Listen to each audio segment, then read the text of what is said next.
नमस्कार श्रोते हो, दीपक रगे कथाकथन चॅनलवर तुम्हा सगळ्यांचं मनापासून स्वागत. आणि एकच विनंती की तुम्ही अजूनपर्यंत जर चॅनल सबस्क्राईब केलं नसेल, तुमच्याकडून चॅनल सबस्क्राईब करायचं चुकून राहून गेलं असेल तर प्लीज चॅनल सबस्क्राईब करा.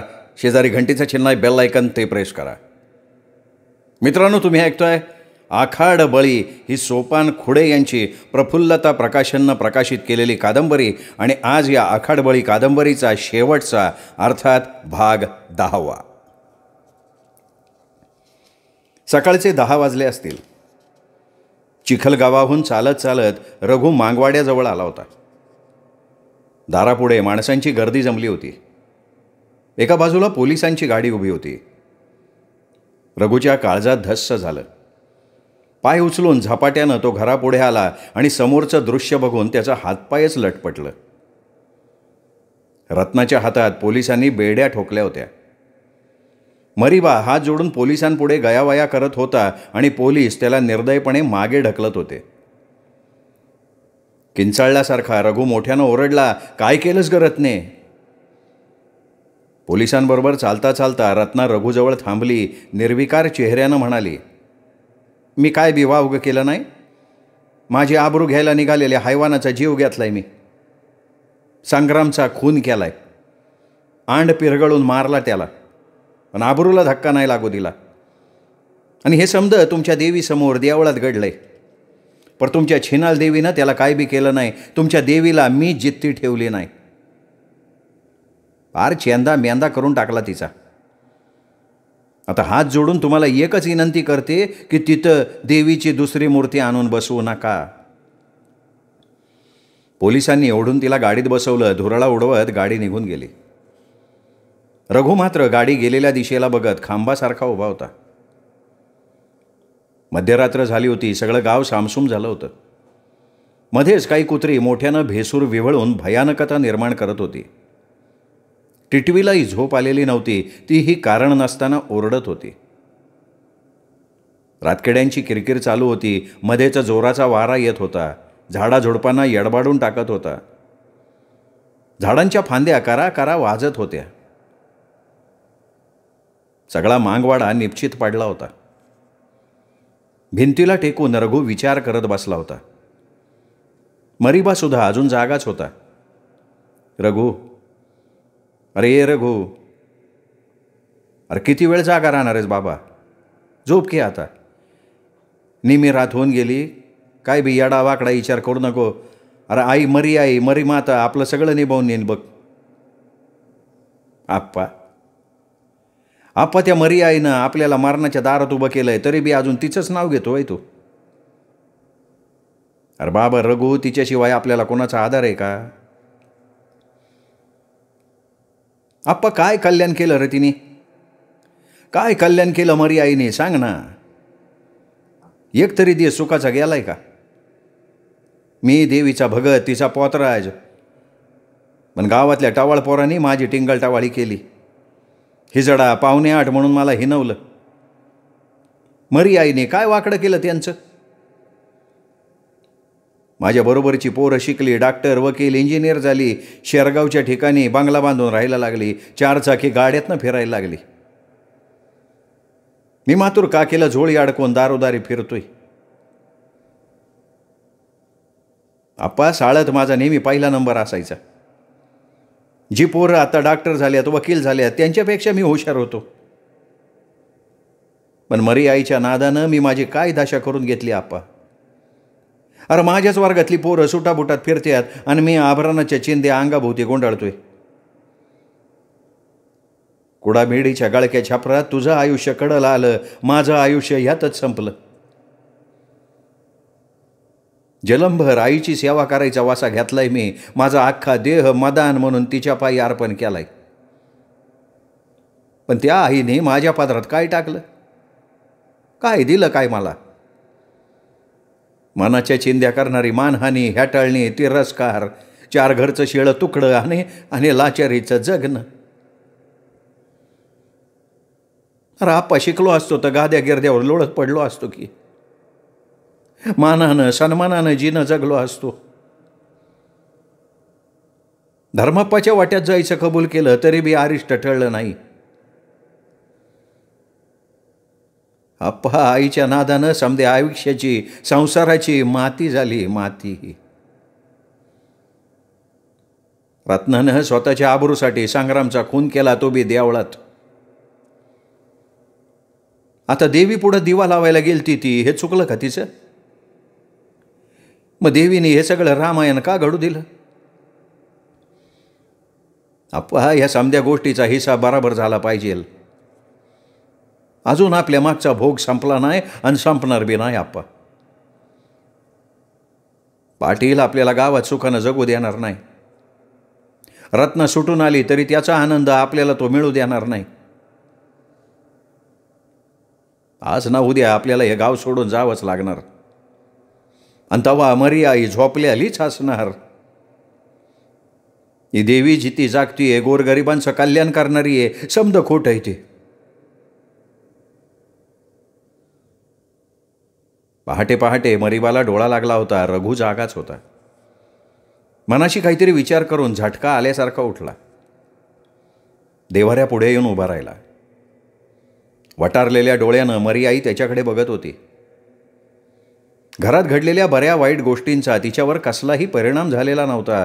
तिच्यावर नजर रोखून बघत रघु वेड्यासारखा बडबडला, उठ उठ, इथनं उठ. तुला आता इथं थांबायचा अधिकारच नाही. चालती हो माझ्या घरातनं. तू आई नाही, राक्षसी नाही. तुझ्या नादाला लागलो आणि सगळ्या आयुष्याची गटारगंगा करून घेतली. तुझ्या पुढं भक्तीनं दिवा लावला, निवद बोनं केलं, तुझ्या नावानं उपास तापास केलं, कोंबड्या बकऱ्याचा बळी देऊन जत्रा यात्रा केल्या, आणि त्याच्या बदल्यात माझ्या पात्रात काय टाकलं ग तू? काय दिलं ना मला? सांग की, बोल की, आता बोल. तू काय बोलणार म्हणा? तुला बोलता येत नाही, चालता येत नाही, हालता येत नाही, तरी पण तू आमची रक्षण करतीयस असं आम्ही समजतो. येड्या खोळ्यावानी तुझ्या पुढं गारानं घालत बसतो. येळ प्रसंगी तू आमच्या मदतीला धावून येते, कारण तू आमची आई आहेस. अगं तू कसली आली आई? तुला नाही दया ना माया? लेकरांवर संकट आलं तरी तुझ्या डोळ्यात आसवाचा एक थेंब नाही. तुला आता मी जीवन ठेवणार नाही. चल उठ, उठ. असं म्हणून रघुनं देव्हारा उचलला तसा मरीबा जागा झाला. डोळे चोळत रघुला म्हणाला, अरे काय करतोय रघु? काय नाही, घरात ठाण मांडून बसलेल्या या बाजिंद्या मरी आईचा हिशोब पूर्ण करतोय. असं म्हणून रघु नीरा नदीच्या दिशेनं निघाला तसा पटकन उठून मरीबा त्याच्या मागे पळायला लागला. पाठीमागनं हाका मारायला लागला, रघु थांब पोरा, थांब रघु, थांब पोरा. बघ आप्पा, मला आता अडवू नग, मी कोणाचंच ऐकणार नाही. अरे पण देवीला घेऊन कुठं चालला तू? ते विचारू नको आणि माझ्या मागे येऊ बी नको. झपा झपा चालत रघु नीरा नदीच्या काठावर आला आणि धाडकन त्यांनी तो देव्हारा नदीच्या पाण्यात फेकून दिला. पाठीमागून आलेल्या मरीबानं ते बघितलं तसा तो हादरला, भेदरला. अरे रघु, काय केलं येडे हे? असं म्हणत देव्हारा काढण्यासाठी त्यांनी कपड्यासकट नदीत उडी मारली. नदी दुथडी भरून वाहत होती.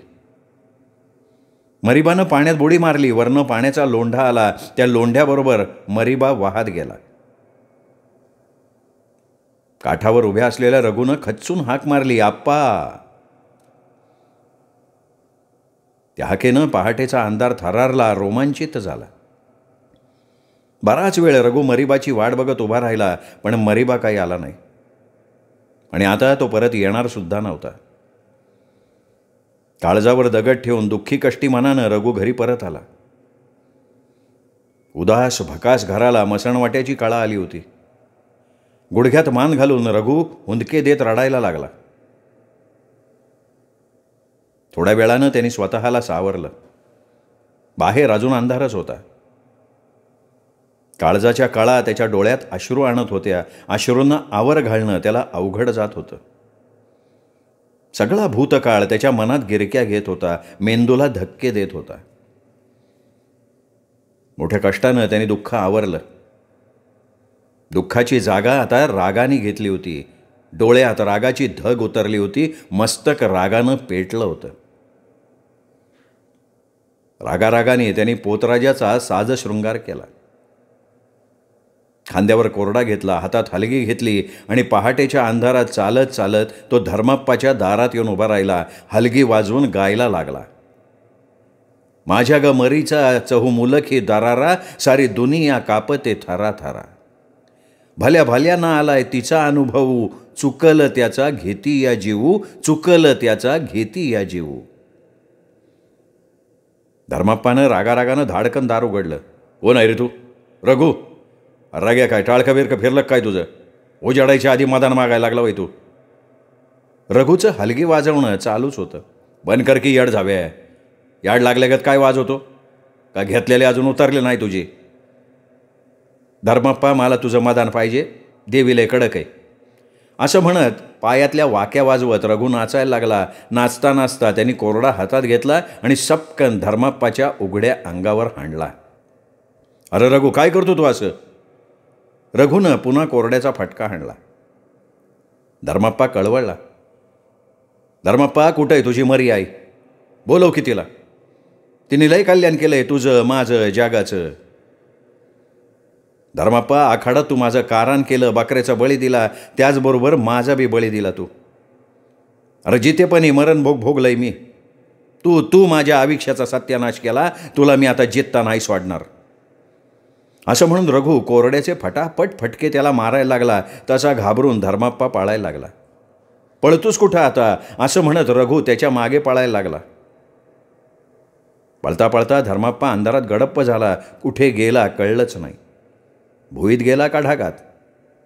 पण धर्माप्पा पुन्हा काही आला नाही. कुणाला पुन्हा कधी दिसलाही नाही. त्याचं काय झालं ते त्याचं त्याला माहिती. रघुनं वशा, परशा, शांत्या आणि मान्या यांना आपल्या घरी बोलवलं. सगळेजण येऊन बसले. रघु त्यांना म्हणाला, गड्यांनो, माझं थोडं ऐकता का तुम्ही?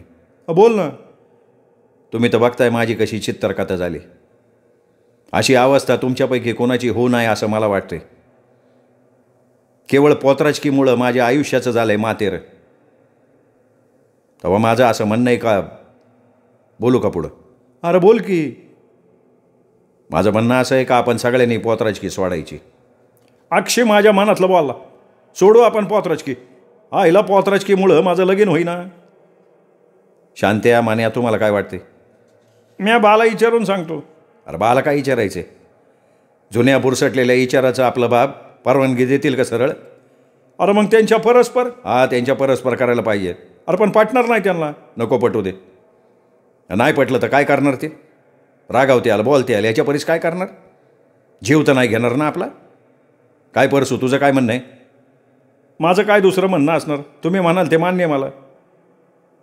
वा, म्हणजे मग रघुच्या म्हणण्याप्रमाणे आपण सगळ्यांनी पोतराजकी सोडायची. हे बघा, तुम्ही नीट विचार करा. शांत्या, तू उगम वाढता घालू नको. कशासाठी पाहिजे रे तुला पोतराजकी? कशासाठी त्या घाणीत राहायचं आपण? देवीची आजपर्यंत आपल्या वाडवडिलांनी भक्ती केली, आता आपण तिची भक्ती करतोय. काय सुधारणा झाली रे आपल्यात? राहायला नीट घर नाही का? खायला नीट अन्न मिळालं ना? सांग ना, देवीची भक्ती करून कोण मोठा श्रीमंत तालेवार झाला? कोण आमदार नामदार झाला? जोड्या एवढी किंमत लोक आपल्याला देत नाहीत. कुत्र्या मांजरावानी आपल्याला हिडीस फिडीस काढतात. मला सांगा, मी बोलतो ते चुकीचं आहे का? नाही, चुकीचं नाही. पण आता पण नाही बिन नाही. आपण पोतराजकी सोडायची म्हणजे सोडायची. लय दिवस माझ्या मनात विचार घोळत होता. वैताग आलाय मला पोतराजकीचा. नाही, पण मी काय म्हणतो, तू काय म्हणू नको. आत्ताच्या आत्ता आपण न्हाव्याकडे जायचं, सगळ्यांनी केस कापून घ्यायचे. जो पोतराजकी सोडणार नाही तो खऱ्या बापाचा बिंदाच नाही. चला उठा. वशा, परशा, रघु लगेच अंग झटकून उठले. शांत्या, मन्या मात्र मनात नसताना उठले. पाय ओढत त्यांच्या मागे चालायला लागले. सगळेजण हेअर कटिंग सलूनमध्ये आले. गिरायकांची कटिंग करता करता कारागिराने विचारलं, काय भानगड, सगळे जमून आलाय? आम्ही आलोय केस कापायला. कोणाचं? रामचं. काय पोरानो, काय चेष्टा करताय वय? मी काय तुमच्या वयाचं आहे का?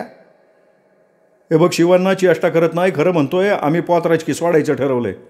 वय रे रघु? हा अण्णा. अरे काय वय अण्णा म्हणतो? पोतराजकी सोडून तुम्हाला काय मारायचं आहे का? का म्हणून तुम्हाला अवदासा आठवली? हे बघा, अवदासा म्हणा नाही तर काय पण म्हणा, पण आम्हाला आता पोतराज म्हणून राहायचंच नाही. हे यार, काय अक्कल आहे का तुम्हाला? काय बोलताय तुमचं तुम्हाला कळतं आहे का? कळतंय ना, म्हणून तर तुमच्याकडे आलो आहे केस कापायला. हे बघा, मी काय तुमच्या केसाला हात लावणार नाही. कोण कापणार असेल तुमचे केस त्याच्याकडे जावा तुम्ही. आम्ही काय फुकट कापा म्हणतोय का? काय असेल ते तुमचे पैसे घ्या ना. ए पैसेवाले, तुझं पैसे घेऊन काय करू रे? देवी तुम्हाला सोडल, मला धरल. काय देवीला घाबरताय? केस कापायची आमची तयारी. तुम्ही काय आमचं बळजबरीनं केस कापताय का? मग देवी तुमच्यावर कशाला रागवल? नाही ते काय बी असू द्या, काम करणार नाही. हे बघ, शिवांना दुप्पट पैसे देतो. अरे दुप्पट नाही, चौपट दिले तरी नको मला. देवीच्या नादाला लागून कारण नसताना कशाला 7.5 मागं लावून घेऊ? कोण तुमचे केस कापल ना त्याच्याकडे जा. अरे कोण केस कापणार आमचे? तुझ्याशिवाय गावात दुसरा आहे का कोण? पण कशाला केस कापायच्या भानगडीत पडता? मी म्हणतो चांगलं देवीचं भगत आहे तुम्ही, ते पुढं चालू ठेवा. डोकं फिरल्यावाने काहीतरी करू नका. शिवण्णा केस कापत नाही म्हटल्यावर रघु सकट सगळेजण नाराज होऊन सलूनमधनं बाहेर पडले. चालता चालता वशानं रघुला विचारलं, आता काय करायचं? काय करू? असं करायचं का? आपण शंकर नानाकडं जायचं का? अरे लय बेस्ट आयडिया काढली. नाही, तिकडं जाण्यापेक्षा शंकर काकाला इकडं बोलून घेऊ. चालेल, तसं करू. रात्री सावळा आपल्या पोराला वशाला विचारत होता, वैर वश, मी ऐकलं ते खरं आहे का? काय ऐकलं तुम्ही? तू म्हण डोक्यावरचे केस काढणार. खरं आहे ते. सावळा त्याच्यावर तावदारला, भाड्या, काय अक्कल बिक्कल आहे का तुला? तुम्ही का बसावं? काय घासा गप? केस बिसं काढली ना टाळकं सडकल.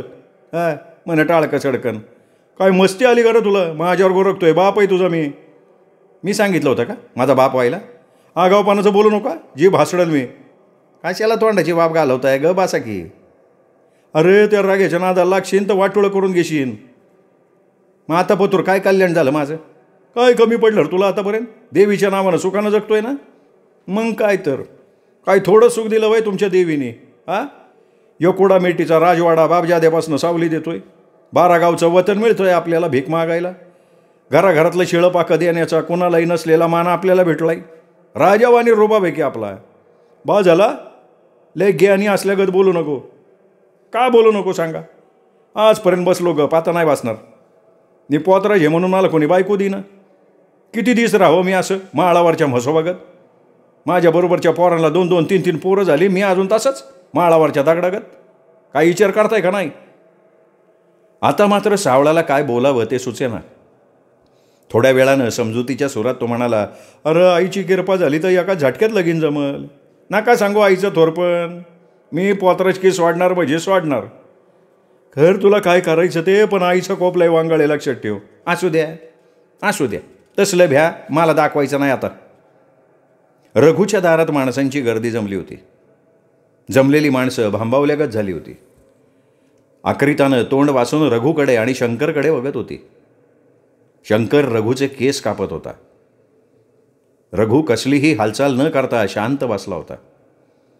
वश्या, परश्या, मन्या, शांत्या आणि रघु यांचा पोतराजकी सोडायचा ठाम निर्णय झाला होता. सगळे मिळून शंकरला भेटले. आपल्या मनातला विचार शंकरला सांगितला.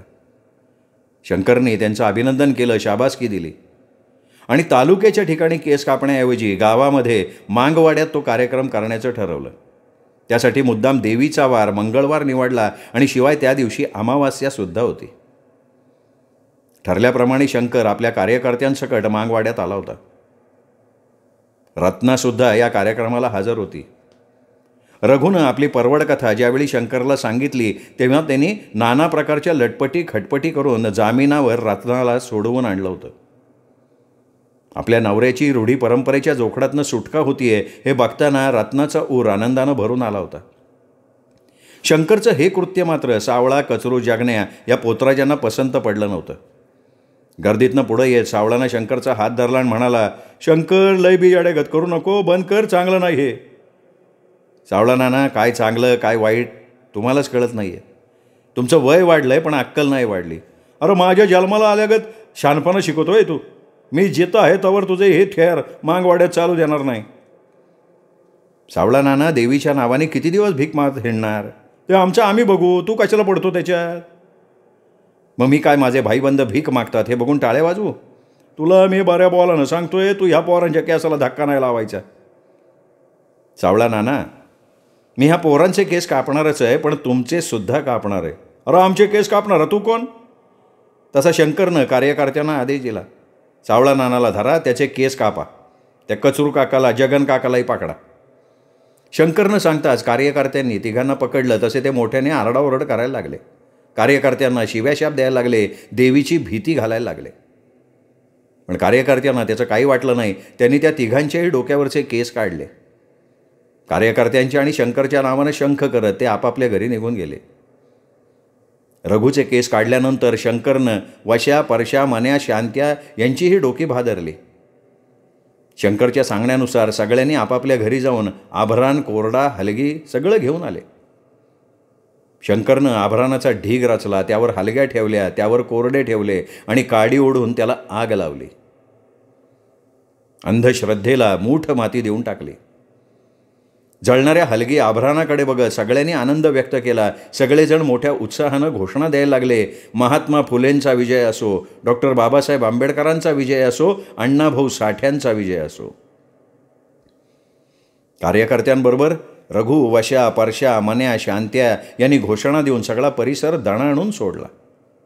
एक वेगळंच चैतन्य त्यांच्यामध्ये निर्माण झालं होतं.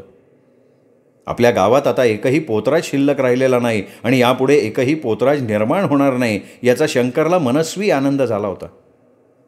तो रघुला म्हणाला, रघु, तुझा आवाज चांगला आहे. तुझ्या आवाजाचा उपयोग चळवळीची गाणी म्हणण्यासाठी केलास तर अनेकांच्या आयुष्यात आनंद निर्माण करशील. निद्रिस्तांना जागं करण्याचं काम तू करावं असं मला वाटतं. म्हणून हा शाहिरी डफ मी तुला भेट देतोय. हा डफ घेऊन गावागावामध्ये जा, वाडी वस्तीवर जा. महात्मा फुल्यांचे, बाबासाहेबांचे, अण्णाभाऊंचे विचार लोकांच्या कानापर्यंत नाही तर त्यांच्या मनापर्यंत पोहोचवण्याचा प्रयत्न कर. पशुवत जीवन जगणाऱ्या आपल्या बांधवांना माणसासारखं कसं जगायचं ते तू तुझ्या गाण्यातनं सांग. असं म्हणत शंकरनं रघुच्या हातात तो शाहिरी डफ दिला. आनंदाचा सोहळा बघताना रत्नाच्या डोळ्यात पाणी तरारलं होतं. तिच्याकडे बघून शंकरनं विचारलं, अगं रत्ना, रडतीयस तू? नकारार्थी मान हलवत डोळ्यातलं पाणी निपटत रत्ना म्हणाली, अव या दुःखाचे अश्रू नाहीत, या अश्रू आनंदाचेत.